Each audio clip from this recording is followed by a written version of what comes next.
Hola, bueno, vamos a continuar con el curso de Física e Introducción a la Biofísica, materia del CDC.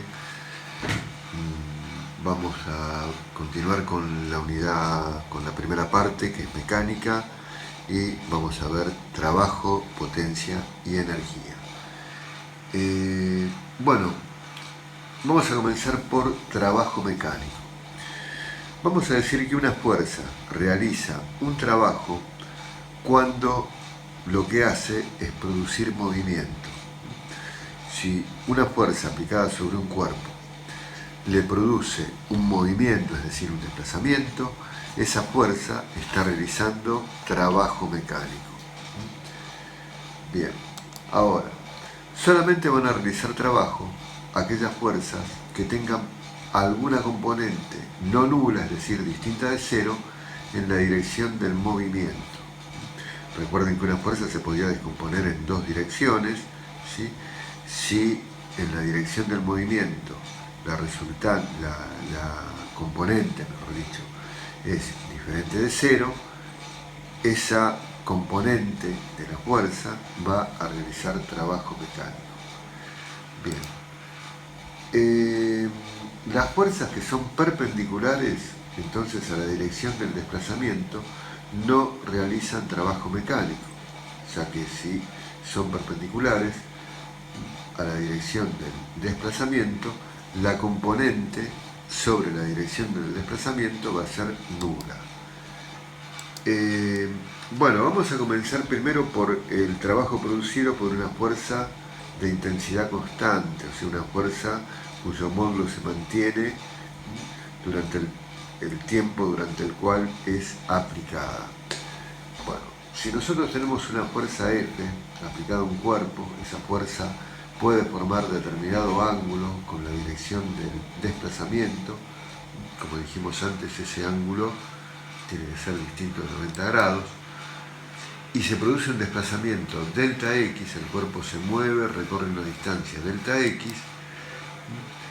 El trabajo, ¿sí?, va a ser igual a la fuerza por el desplazamiento por el coseno del ángulo que forma la fuerza con la dirección del desplazamiento. Ahora, recordemos, como habíamos visto en la parte de dinámica, que una fuerza puede descomponerse en dos direcciones. Esa fuerza F se puede descomponer en una dirección horizontal sobre el eje de abscisas, el eje X, la denominamos Fx, y una dirección perpendicular al plano sobre el cual se está moviendo, que sería la componente de la fuerza sobre el eje Y, Fi. Fx era la fuerza por el coseno del ángulo y Fi la fuerza por el seno del ángulo. Si observamos la fórmula de trabajo, tenemos fuerza por coseno del ángulo, eso representa a la componente de la fuerza en X. Quiere decir que esa es la componente que va a realizar un trabajo. Bien. Por otro lado, además de esa componente perpendicular sobre el eje Y, tengo en el diagrama de cuerpo libre un peso dirigido hacia abajo, perpendicular a la trayectoria también, y una reacción normal, la reacción del plano de apoyo sobre el cuerpo.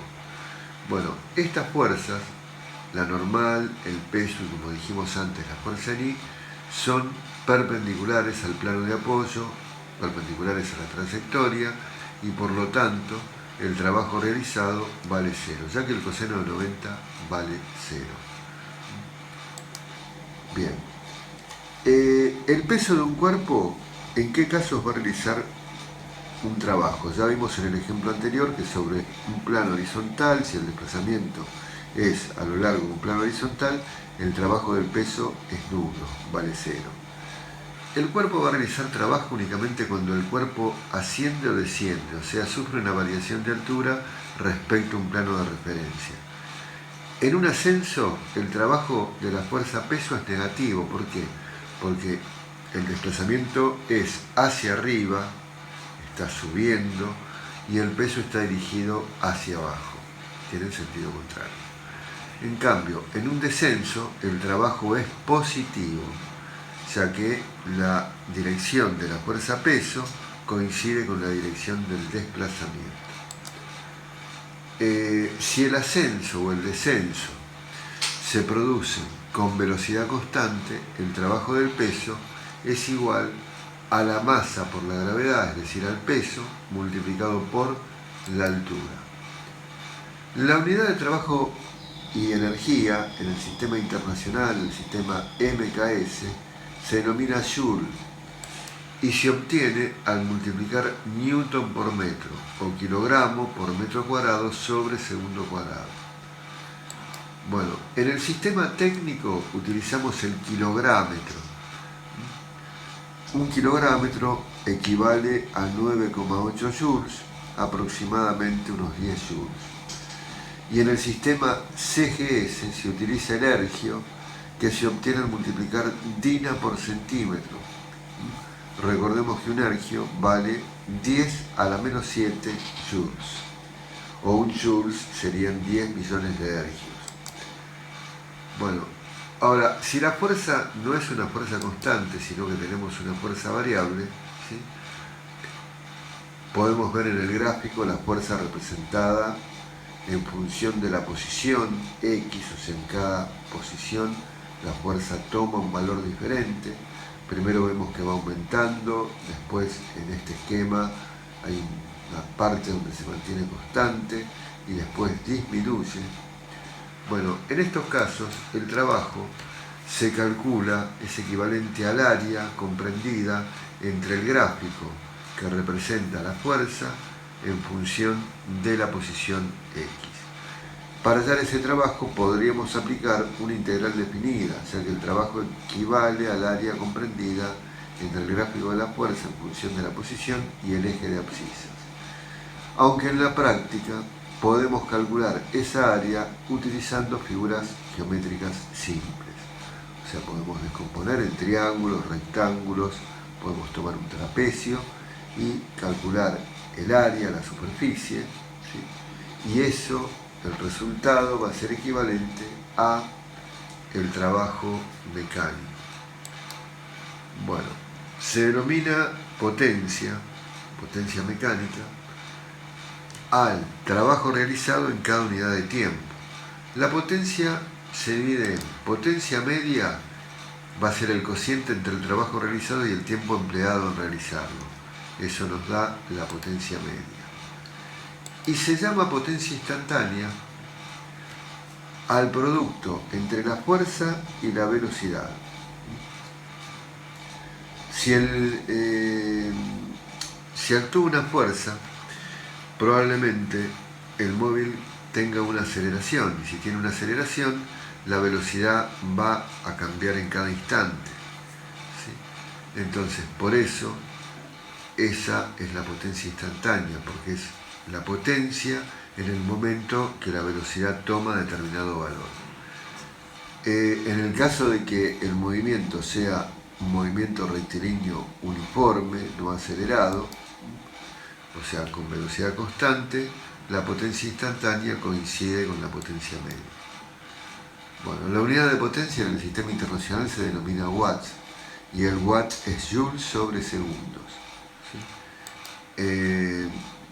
1 kilowatt, kilo significa 1000, 1 kilowatt son 1000 watts, y un caballo de fuerza, que es una unidad del sistema inglés, equivale a 746 watts.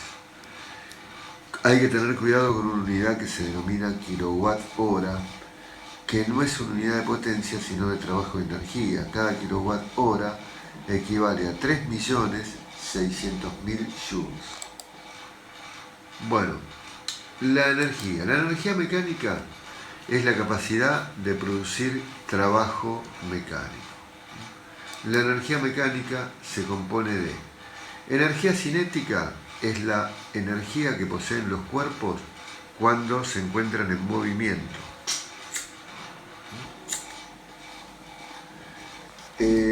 Se puede calcular como el producto entre la mitad de la masa y el cuadrado de la velocidad. Es una magnitud escalar. Bueno, y la energía potencial gravitatoria es la que posee un cuerpo cuando se ubica a determinada altura respecto a algún plano de referencia. ¿Sí? Bueno, y esa energía es igual a la masa por la gravedad por la altura. Bien. La suma de energía cinética y energía potencial nos da la energía mecánica. Energía mecánica, energía cinética, más energía potencial. Bueno, las unidades de energía son las mismas que las de trabajo, o sea, el joules. Bueno, respecto a la conservación de la energía, vamos a considerar, en primer lugar, un sistema conservativo. Si no hay rozamiento, ni tampoco actúan fuerzas exteriores que le hagan, por ejemplo, aumentar la velocidad o ascender a través de un plano inclinado.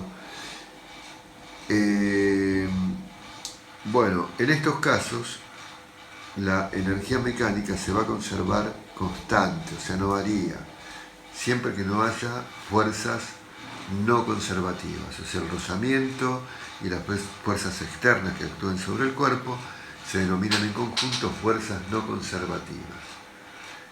Así que la energía mecánica, la variación de energía mecánica va a ser igual a cero porque la energía mecánica final va a ser igual a la energía mecánica inicial.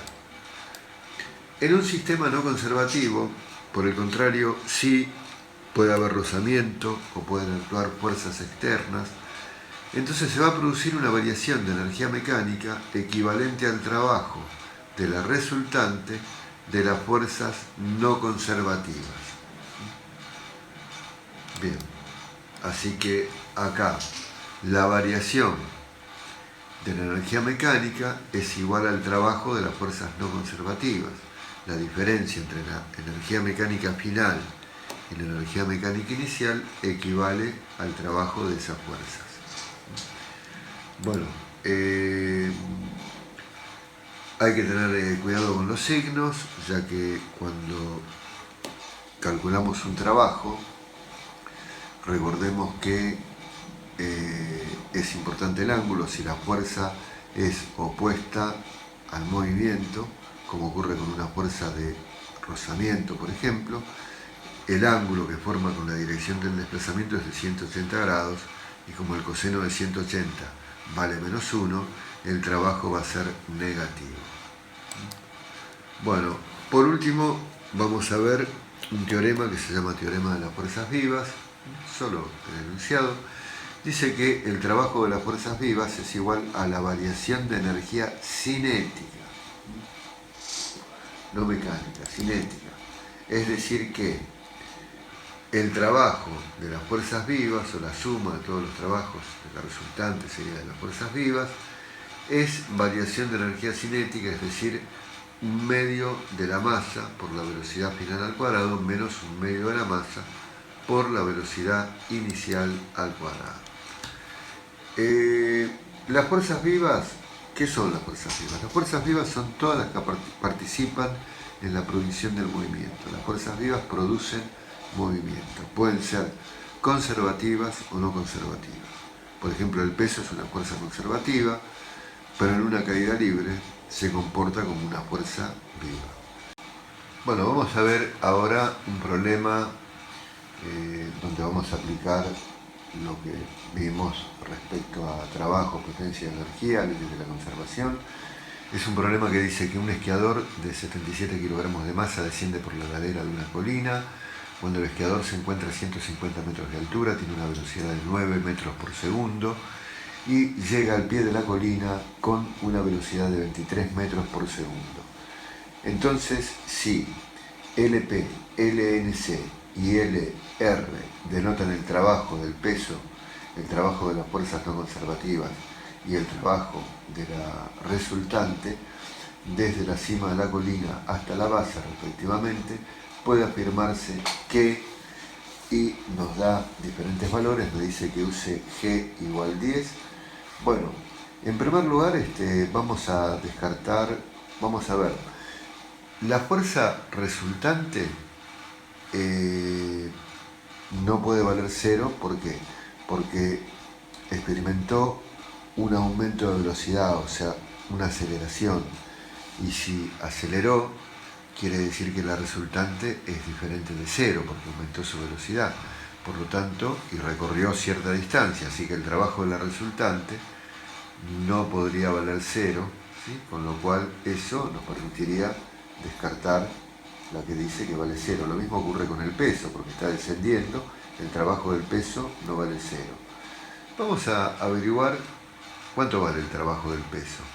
El trabajo de la fuerza peso va a ser igual a la masa por la gravedad por la altura.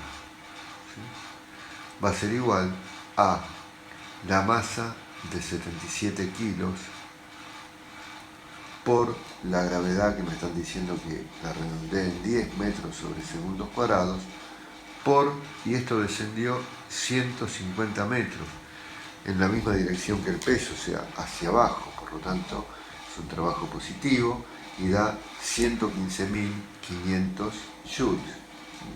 O sea que tenemos un trabajo de 115.500 joules. Así que bueno, el trabajo del peso dice menos 115,5, bueno, en kilojoules sí serían, esto sería 115,5 kilojoules, pero hay una que dice menos 115 y dijimos que en un descenso el trabajo del peso siempre es positivo, así que está mal el signo y descartamos. Bueno, vamos a averiguar el trabajo de las fuerzas no conservativas, que dijimos que es igual a la variación de la energía mecánica, es decir, a la energía mecánica final menos la energía mecánica inicial. Entonces, el trabajo de las fuerzas no conservativas va a ser igual a 1/2 de la masa por la velocidad final al cuadrado, más la masa por la gravedad por la altura final. La altura final vale 0, así que descartamos esto, menos 1/2 de la masa por la velocidad inicial al cuadrado, menos la masa por la gravedad por la altura inicial. Bueno, vamos a reemplazar ahora y esto nos daría, vamos a tener que el trabajo de las fuerzas no conservativas es la mitad de 77 kilogramos por 23 metros sobre segundos elevados al cuadrado, menos la mitad de 77 kilogramos por 9 metros sobre segundos elevados al cuadrado, menos 77 kilogramos por 10 metros sobre segundos cuadrados por 150 metros. Esto nos da menos 98,25 joules. Bueno, con esto ya podemos ver que descubrimos la opción correcta, que sería la última, menos 98,25 joules. ¿Sí? Y ahí finaliza este problema. Bueno, continuamos en próximos videos con el resto de este curso. Vamos a continuar con la parte de hidroestática, hidrodinámica, todo lo que se refiere a fluidos. Vamos a ver primero fluidos ideales, fluidos reales, el concepto de presión. Bueno, eso en el próximo video, y también con más ejercicios que igual pueden encontrar en los ejercicios resueltos de parciales y finales o de la guía del CBC en otros videos del canal. Así que bueno, gracias y hasta la próxima.